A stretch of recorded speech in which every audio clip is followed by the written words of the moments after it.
여러분, 예수님 하면 어떤 이미지, 어떤 얼굴이 떠오르십니까? 사복음서를 통해 만난 우리 주님의 모습이 여러분 마음에는 어떤 이미지로 자리하고 있습니까? 온화하고 친절하신 분, 약자들에게는 한없이 다정하시고 불의를 저지르는 기득권층을 향해서는 추상같이 외치며 엄히 말씀하시는 분, 언제나 사랑이 가득한 눈동자로 나를 바라보시는 분, 여러 예수님의 얼굴이 떠오르실 것 같습니다. 그런데 여러분, 놀라 당황하는 예수님의 모습, 힘들어 죽겠다는 표정에 슬픈 눈을 하신 예수님의 얼굴 상상이 되십니까? 오늘 본문에 그런 주님의 모습이 나옵니다. 오늘 본문은 십자가 순환을 앞에 두고 겟세마네에서 마지막으로 기도하시는 주님의 모습과 그 곁에 있는 제자들의 모습이 기록되어 있습니다. 예수님은 제자들과 함께 감람산에 가십니다. 감람산은 올리브산입니다. 감람나무, 그러니까 올리브 나무가 많아서 그런 이름을 갖게 된 산입니다. 겟세마네는 감람산 안에 있는 작은 동산입니다. 그 뜻은 기름을 짜내는 틀입니다. 올리브 열매를 압착해서 기름을 짰기에 그곳에서 아마 기름을 많이 짠 것 같습니다. 그래서 붙여진 이름 겟세마네입니다. 주님은 제자들과 함께 겟세마네에 이르시더니 제자들에게 말씀하십니다. 내가 기도할 동안 너희는 여기 머물러 앉아있으라. 지금 주님과 함께 있는 제자들은 가룟 유다를 뺀 11명의 제자들입니다. 11명의 제자들에게 여기 머물러 앉아있으라 하시더니 그 중에서 베드로, 야고보, 요한 그렇게 3명을 따로 데리고 가시더니 너희는 여기 머물러 깨어있으라 하십니다. 8명의 제자는 조금 더 멀리, 그리고 3명의 제자는 조금 더 가까이 두고 기도를 시작하십니다. 이 잔을 내게서 옮겨달라고, 그러나 나의 원대로 마옵시고 아버지의 원대로 하옵소서라는 기도를 드립니다. 얼마간 기도하시다가 3명의 제자들에게 오십니다. 제자들이 자고 있자 주님은 그들 중 한 명인 베드로에게 1시간도 깨어있을 수 없냐며 시험에 들지 않게 깨어 기도하라고 하십니다. 그리고 다시 기도하십니다. 그러기를 3차례. 주님은 기도를 마치시고 제자들에게 오셔서는 일어나 함께 가자. 나를 파는 자가 가까이 왔다. 이렇게 말씀하십니다. 오늘 본문의 내용입니다. 오늘 본문에는 괴로워하시며 기도하시는 예수님의 모습과 주님 곁에 있기는 하지만 주님이 처한 상황에 대해 전혀 모르는 채 졸고 있는 제자들의 모습이 나옵니다. 주님은 십자가 죽음을 앞에 두고 하나님께 간절히 기도하십니다. 얼마나 간절히 기도하셨는지 의사인 누가는 땀방울이 핏방울이 되도록 기도하셨다고 누가복음을 통해 전합니다. 기도 시작 전에 주님의 모습이 어떠하셨는지 우리 오늘 말씀을 통해 한번 확인해 보겠습니다. 마가복음 14장 33절과 34절 주님의 말씀 우리 온 가족이 한 목소리로 함께 봉독하겠습니다. 베드로와 야고보와 요한을 데리고 가실새 심히 놀라며 슬퍼하사 말씀하시되 내 마음이 심히 고민하여 죽게 되었으니 너희는 여기 머물러 깨어 있으라 하시고 심히 놀라시며 슬퍼하셨다고 성경은 말합니다. 주님이 친히 내 마음이 심히 고민하여 죽게 되었다고 하십니다. 새 번역은 이 부분을 내 마음이 근심하여 죽을 지경이다 라고 번역합니다. 여러분, 주님이 죽을 지경이라 하십니다. 상상이 되십니까? 도대체 주님이 왜 이렇게 괴로워하고 힘들어 하시는 걸까요? 단순히 십자가의 고통이 가까워져서 그렇게 괴로우신 걸까요? 어떤 이들은 주님의 이 모습에 대해 예수는 온전한 사람이었기에 십자가의 죽음에 대한 두려움이 있었다고 말하기도 합니다. 여러분, 동의가 되십니까? 예수께서 죽음이 두려워 이렇게 힘들어 하셨다는 거 동의되십니까? 초대교회 당시만 해도 얼마나 많은 순교자들이 나왔는지 모릅니다. 그 많은 순교자들이 사자의 밥이 되면서도 하나님을 찬양하며 의연하게 죽음을 맞이했다는 것, 세계사에도 기록되어 있습니다. 예수 믿는 사람들도 죽음을 두려워하지 않는데 정작 예수가 죽음을 두려워한다? 말이 안 되지 않습니까?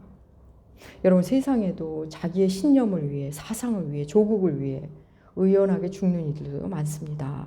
그런데 예수가 죽음을 두려워했다? 여러분, 그렇게 결론 내린다면 너무 쉽게 결론 내린 것이 아닌가 싶습니다. 겟세마네의 예수님의 그 고통스러운 모습은 사람이셨기 때문에 두려운 것이다. 그거는 너무나 부족한 이해입니다. 자신이 십자가에 죽으셔야 한다는 것을 주님은 이미 아십니다. 자신이 죽으러 이 땅에 오신 것을 아는 분입니다. 그런데 갑자기 그렇게 두려워하신다? 그건 아니지 않을까요? 그럼 왜 이렇게 두려우신 걸까요? 왜 이렇게 주님을 힘겨워하시는 것일까요? 여러분, 주님은 단순히 육체적 죽음을 피하고 싶으신 것이 아닙니다. 우리 주님의 기도 한번 읽어볼까요? 마가복음 14장 36절입니다. 마가복음 14장 36절. 예, 주님의 말씀 우리 함께 읽겠습니다. 이르되 아빠 아버지여 아버지께는 모든 것이 가능하오니 이 잔을 내게서 옮기시옵소서. 그러나 나의 원대로 마시옵고 아버지의 원대로 하옵소서 하시고. 주님은 하나님 아버지께 모든 것을 다 하실 수 있는 하나님 아버지께 간구합니다. 내 영혼 이 잔을 내게서 옮겨 주옵소서입니다. 여기서 잔은 단순히 죽음을 말하는 게 아닙니다. 성경에 나오는 잔은 크게 두 가지 종류입니다. 우리 편에서, 사람 편에서 채워달라고 하나님께 내놓는 잔은 축복의 잔이고, 하나님 편에서 우리에게 주시는 잔은 진노의 잔입니다. 예수께서 지나가게 해달라는 잔, 옮겨달라는 잔은 바로 진노의 잔입니다. 예수 자신의 잘못으로 받은 진노가 아니라 온 인류에게 쏟아져 내리는 하나님의 진노의 잔입니다. 하나님의 진노가 이제 예수 한 사람에게, 그 한 존재에게 다 쏟아지게 됩니다. 여러분, 갓 태어난 아기가 분노를 느껴봤자 우는 게 전부입니다. 곁에 있는 엄마만 움직이게 할 뿐, 곁에 있는 엄마의 시선만 끌 뿐입니다. 그런데 청소년이 진노하면, 분노하면 조금 달라집니다. 말썽을 피워 가족에게 고통을 주기도 하고, 사안에 따라 학교에, 사회에 무리를 일으키기도 합니다. 여러분, 어른이 진노하면 또 어떻습니까? 어른 중에서도 힘이 많은 사람이 분노하면 상황은 달라집니다. 그렇습니다. 힘을 많이 가진 사람일수록, 뭔가 할 수 있는 능력이 많은 사람일수록 그 사람의 진노는 많은 이들을 힘겹게 하고 두렵게 합니다. 여러분, 기업에서도 대리의 심기가 불편한 것과 부장님의 심기가 불편한 것은 그 영향권이 다릅니다. 또 부장님의 심기가 불편한 것과 회장님의 심기가 불편한 것은 또 차원이 다릅니다. 그러니 하나님, 전능하신 하나님의 진노는 말로 해 무엇하겠습니까? 하나님의 진노는 모든 것을 쓸어버리고도 남음이 있습니다. 출애굽기에서 모세가 시내산에 있을 동안 금송아지를 만들어 섬긴 이스라엘을 향해 하나님이 진노하십니다. 그때 주님께서 모세에게 하신 말씀 우리 한번 읽어보겠습니다. 출애굽기 32장 10절입니다. 주보에 실어 놓았습니다. 출애굽기 32장 10절, 예, 우리 함께 읽겠습니다. 그런즉 내가 하는 대로 두라. 내가 그들에게 진노하여 그들을 진멸하고 너를 큰 나라가 되게 하리라. 이스라엘을 진멸하시겠답니다. 여러분, 하나님은 능히 그렇게 하실 수 있는 분입니다. 구약에는 이렇듯 하나님의 은혜와 더불어 진노에 대한 말씀이 많이 나옵니다. 선지서는 하나님의 사랑이 깊은 만큼 하나님이 얼마만큼 진노하시는 분인지를 그대로 기록하고 있습니다. 구약에는 수많은 사람들이 하나님의 진노하에 죽습니다. 노아의 홍수 때도 그랬고, 많은 피조물이 죽었고, 애굽의 장자들도 죽었고, 고라 자손들도 죽었고, 또 이방 여인과 음행한 남자 사람들도 죽었고, 이방 민족도 죽고 죽습니다. 그런데 신약에 오면 달라집니다. 주님의 진노보다 은혜가 더 많이 드러나고 있습니다. 여러분, 왜 그럴까요? 예수께서 오셨기 때문입니다. 예수께서 십자가로 하나님의 진노를 다 받으셨기 때문입니다. 사랑하는 여러분, 십자가는 하나님의 사랑의 현장인 동시에 하나님의 진노의 현장입니다. 여러분, 사랑한 만큼 분노한다는 거 아십니까? 내가 쏟은 사랑이 클수록 상대에게 우리는 분노를 느낍니다. 진노합니다. 부부가 타인에게는 그러지 않으면서 배우자에게, 서로를 향해 그렇게 분노하는 것은 그만큼 사랑하기 때문입니다. 내가 준 사랑만큼 분노가 클 수밖에 없습니다. 내가 사랑한 사람이 엉망으로 산다면, 내가 사랑하는 자녀가 자기 자신을 함부로 대하고 살고 있다면 화가 나는 건 당연한 일입니다. 하나님은 사람을 지으시고 좋아하셨습니다. 보시기에 심히 좋다며 흡족해 하셨습니다. 사람에게 많은 것을 주셨습니다. 무엇보다도 자신의 형상을 주셨습니다. 그렇게도 사랑한 사람이 하나님을 버립니다. 사랑하는 여러분, 십자가는 하나님의 사랑인 동시에 하나님의 진노의 현장입니다. 예수의 십자가는 단순한 죽음이 아닙니다. 하나님의 진노를 온몸으로, 온 존재로 받아내야 하는 현장입니다. 두려울 수밖에 없는 자리, 피할 수만 있다면 피하고 싶은 잔, 맞습니다. 성자 예수는, 그러니까 하나님의 아들이자 온전한 사람이셨던 예수 그리스도는 하나님의 그 어마어마한 진노가 두려우셨던 겁니다. 그 진노의 현장에서 육체적 고통은 차라리 견딜 만한 것이 됩니다. 정신적 고통은 그보다 좀 힘겹습니다. 모든 관계로부터 버림받는 고통, 수치와 모욕을 당하는 고통입니다. 제자 중 한 명인 가룟 유다가 주를 팔고 베드로는 주를 부인하고 다른 모든 제자들은 주를 버립니다. 그들을 사랑하실 때 끝까지 사랑하신 주님을 그들이 버립니다. 그들이 원하는 예수가 아니라고, 그들이 기대했던 예수가 아니라고 버립니다. 여러분, 우리 삶에도 이런 일이 많습니다. 기대에 못 미쳤다고, 자신의 이해 범주를 뛰어넘었다고, 그간의 호의와 사랑을 아무렇지 않게 버리는 일, 우리는 그런 일을 많이 하기도 하고 당하기도 합니다. 지난주 함께 나눈 말씀 여러분 기억하실 겁니다. 너희가 다 나를 버리리라. 그러나 저는 지난주 그 말씀을 준비하면서 내내 마음이 무거웠습니다. 내가 주를 버렸었지. 그래, 그게 주를 버리는 건지도 모르는 채 주를 버렸었지. 여전히 예배드리고 여전히 주를 위해 뭔가 하고 있었지만 나는 주를 버렸었지. 그런 생각의 무게보다 그러면서 저를 돌아보면서 느껴지는 그 마음의 무거움보다 버림받는 주님의 마음이 더 무겁게 다가왔습니다. 버림받는 예수, 그렇게도 사랑한 제자들에게, 그렇게도 사랑한 사람들에게 버림받으시는 예수님의 마음이 좀 더 가깝게 느껴졌습니다. 우리는 그렇게 손톱만큼 사랑해놓고 그 사랑이 거절당함도 힘든데, 약간의 호의가 무시당해도 마음이 참 불편하고 안 좋은데 아예 버림받으시는 예수 그리스도, 참 우리로서는 상상하기 힘든 고통입니다. 사랑하는 여러분, 사실 주님의 가장 큰 고통은 육체적 고통도, 사람들에게 버림받는 그런 인격의 고통도 아니었습니다. 주님은 십자가에서의 그 육신의 고통은 의연하게 감당하셨습니다. 또 자신을 버린 제자들에게는 부활로 다시 찾아가 그들을 다시 사랑하십니다. 주님께 가장 큰 고통은 그것이 아니라 하나님으로부터의 단절입니다. 성자 예수는 성부 하나님과 분리되어 본 적이 없으신 분입니다. 그런데 십자가에서 그 단절의 시간으로 들어가시게 됩니다. 엘리 엘리 라마 사막다니, 하나님이여 하나님이 어찌하여 나를 버리시나이까. 그렇게 가장 고통스러운, 그래서 그 고통을 호소하시는 자리였습니다. 예수는 태초부터 늘 함께 해온 하나님과 분리를 경험합니다. 주님은 바로 그 일을 앞두고 괴로워하신 겁니다.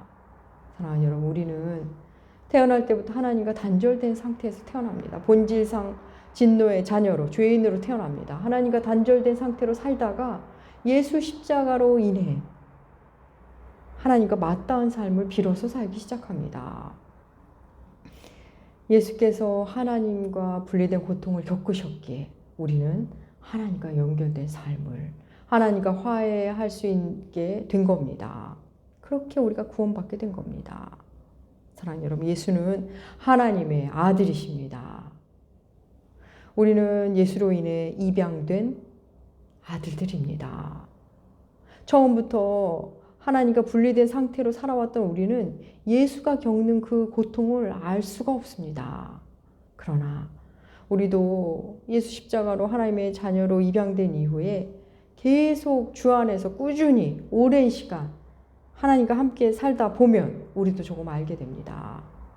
내게 가장 큰 고통은 돈이 없는 것이 아니고 건강을 잃은 것도 아니고 죽는 것도 아니고 바로 하나님과 단절된 것임을, 하나님의 말씀이 안 들리고 내가 하나님과 멀어져도 아무 일도 안 일어나고 하나님이 나를 징계하지도 않으시고 십자가를 보아도 아무 감흥이 없는 것,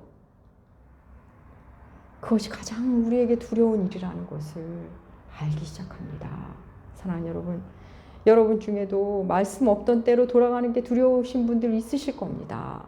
예, 저도 그렇습니다. 예수님 없는 세상은 상상도 할 수가 없습니다. 말씀 없는 세상은 아무 의미가 없습니다. 예수는 지금 십자가 순환을 목전에 두고 있습니다. 홀로 져야 하는 십자가이지만 주님은 하나님과도 끈을 놓지 않고 제자들과도 끝까지 끈을 놓지 않고 계십니다. 먼저 제자들에게 어떻게 하십니까? 일부 제자들에게는 여기 앉아 있으라 하시고 일부 제자들에게는 깨어 있으라 하십니다. 여러분, 주님은 모두에게 깨어 있으라 하지 않으십니다. 그냥 주님 곁에 앉아 있기만 해도 된 제자가 있고 깨어 기도해야 하는 제자가 있습니다. 주님이 깨어 있으라고 했던 제자는 베드로, 야고보, 요한 3명의 제자였습니다. 주께서 따로 부탁한 제자들이었지만 모두 졸고 있었습니다. 모두 졸고 있었는데 주님은 그 3명 중 1명 베드로에게만 말씀하십니다. 그 부분을 우리 한번 읽어볼까요? 마가복음 14장 37절과 38절 주님의 말씀 함께 읽겠습니다. 돌아오사 제자들이 자는 것을 보시고 베드로에게 말씀하시되 시몬아 자느냐 내가 1시간도 깨어 있을 수 없더냐 시험에 들지 않게 깨어 있어 기도하라 마음에는 원이로되 육신이 약하도다 하시고, 네, 주님은 제자들 3명 중 베드로에게만 뭐라 하십니다. 주님이 차별하시는 것 아닌가요? 예, 주님은 제자들을 똑같이 대하시고 또 다르게 대하십니다. 주께서 요구하시는 것이 더 많다면 그만큼 감당할 만하기 때문인 겁니다. 주님은 깨어 기도하라 하시고서는 이어서 마음은 원이로되 육신이 약하구나 말씀하십니다. 마음은 원이로되 육신이 약하구나. 여러분, 이 말씀은 우리가 주님께 변명할 때 쓰는 말이 아닙니다. 예수께서 우리를 이해하시면서 사랑의 마음으로 우리에게 하신 말씀입니다. 주님은 우리가 1시간도 깨어 기도하지 못할 정도로 바쁘고 분주하게 사는 삶을 원하지 않으십니다. 그렇다고 우리에게 2-3시간씩 기도하라며 일상에 지장을 주라 하시는 분도 아니십니다. 주께서 베드로에게 기도하라 하신 것은 시험에 들지 않게 하시기 위함이었습니다. 이 부분은 오늘 다 나누지 못하겠고 나중에 기회가 있는 대로 나누도록 하겠습니다. 어쨌든 주님은 그 극심한 괴로움 중에도 자신을 곧 버리게 될 제자들을 곁에 두셨습니다. 주님은 또한 하나님과도 계속 연결되어 기도하십니다. 그 기도는 아빠 아버지로 시작합니다. 주님은 하나님을 향해 아빠 아버지라고 부릅니다. 아빠 아버지. 여기서 아빠는 우리말 아빠가 아닙니다. 유대인들이 쓰는 아람어 아빠를 그대로 음역한 겁니다. 우리말 아빠는 아버지를 격식 없이 부를 때 쓰는 말입니다. 아람어 아빠는 좀 다릅니다. 존경과 사랑을 담아 아버지를 친밀하게 부를 때 쓰는 표현입니다. 우리말 아빠보다 훨씬 격식을 갖춘 표현이라고 생각하시면 됩니다. 주님은 제자들에게 자신의 고통을 드러내시며 기도를 부탁하셨고 하나님 아버지께는 계속 그 친밀한 가운데서 간구하셨습니다. 겟세마네에서 고통 중에 드린 예수의 기도의 결론은 나의 원대로 마시옵고 아버지의 원대로 하옵소서입니다. 원하는 바를 구하고는 그러나 나의 원대로 마시옵고 아버지의 원대로 하옵소서 순종하시겠다는 겁니다. 사랑하는 여러분, 우리가 어떻게 기도해야 하는지를 예수가 친히 보여주십니다. 우리가 원하는 것을 다 구하고 그리고 나서 나의 원대로 마시옵고 아버지의 원대로 하옵소서 한다면 여러분 이게 너무나 아름다운 기도 아닙니까? 저도 무게 있는 기도, 목회자로서 교회의 중요한 일을 놓고 기도할 때 이 기도로 마무리합니다. 주님은 힘겨운 기도를 마치시고는 제자들에게 말씀하십니다. 주님의 말씀 마가복음 14장 41절과 42절 우리 함께 읽겠습니다. 세 번째 오사 그들에게 이르시되 이제는 자고 쉬라. 그만 되었다. 때가 왔도다.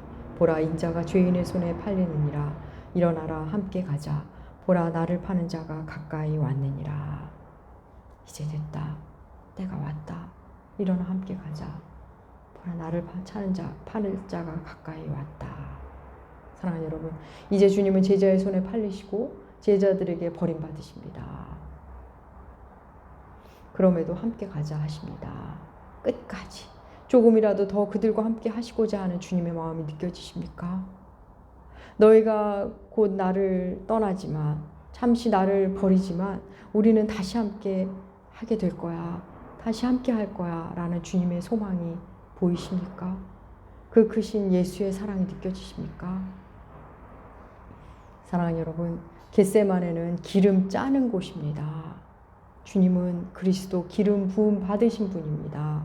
그분이 십자가를 앞두고 자신의 진을 다 빼십니다. 자신을 다 짜내고 계십니다. 자신의 진을 다 빼는 기도를 그곳에서 하십니다. 육체적으로는 극심한 고통을, 인격적으로는 버림받고 수치당하는 고통을, 그리고 영적으로는 하나님과의 단절을 경험하는 예수의 십자가. 여러분, 그 십자가가 있었기에 우리가 구원받게 된 겁니다. 사랑하는 여러분, 오늘 말씀으로 주님 곁에 앉아 있읍시다. 깨어 기도합시다. 주님처럼 나의 원보다는 주님의 원대로 되기를 우리 기도합시다. 여러분, 이런 말씀은 따로 설교를 듣지 않아도 성경을 읽기만 해도 우리는 스스로 결단하고 그렇게 살고 싶어집니다. 사랑하는 여러분, 여러분에게 권면합니다. 예수의 고통이 과연 무엇인지 깊이 묵상해 보시기 바랍니다. 도대체 하나님의 진노가 어느 정도이시길래, 우리의 무엇이 하나님을 그렇게 진노하게 한 것인지, 하나님의 진노가 도대체 얼마나 크길래 예수께서 그렇게 괴로워하셨는지, 또 예수께서 진노의 잔을 마심으로 온 구원인데 그렇게 힘겹게 감당해내신 십자가인데 나는 너무나 값싼 구원으로 만나고 있는 것은 아닌지, 사랑하는 여러분, 그것을 깨닫게 되면 주님 곁에 앉아있고 깨어 기도하고 내 뜻이 아닌 하나님의 뜻으로 갈무리하는 기도는 저절로 하게 됩니다. 사랑하는 여러분, 우리에게도 각자의 겟세마네가 있었으면 좋겠습니다. 버림도 받고 오해도 받지만 그리고 누구 하나 나를 이해하는 사람 없는 것 같지만 끝까지 사람 사랑을 포기하지 않고 끝까지 아버지를 붙잡는 그 자리, 나만의 겟세마네가 됩니다. 우리의 겟세마네는 하나님과의 단절이 두려운 겟세마네가 아닙니다. 우리의 겟세마네는 예수님 때문에 도리어 하나님과 더욱 가까워지기 위한 겟세마네가 됩니다. 말씀을 부여잡는 시간, 하나님의 사랑을 더 깊이 만나는 시간, 나와 하나님과의 단둘의 시간, 우리의 겟세마네입니다. 사랑하는 여러분, 그 겟세마네를 가지면 진짜 두려워해야 할 것이 무엇인지, 내가 이 땅에 온 이유는 또 무엇인지, 오늘 내 삶은 또 어떤 의미가 있는지를 하나님이 친히 알려주실 겁니다. 사랑하는 나무교 교우 여러분, 여러분의 겟세마네에서 하나님의 사랑과 은혜를 더욱 깊이 만나시고 날마다 자기 십자가를 지며 주를 따라가시는 여러분들 되시길 주님의 이름으로 축복합니다. 기도하겠습니다. 하나님 아버지, 예수 그리스도 하나님의 아들, 그 독생자의 고통을 봅니다. 육체적 고통도 버림받는 인격의 고통도 아닌 하나님 아버지와의 단절을 두려워하신 예수 그리스도, 하나님, 우리의 고통도 그러하기를 바라봅니다. 이 땅에서 사는 동안 하나님과 멀어질까 봐, 하나님의 말씀이 안 들릴까 봐 두려워하는 그 예수의 고통을 한 자락이라도 만나게 하여 주시옵소서. 우리의 겟세마네에서 더욱 주님을 바라보는 우리들 되게 하여 주시옵소서. 감사드리며 존귀하신 예수님의 이름으로 기도합니다. 아멘. 아멘. 아멘.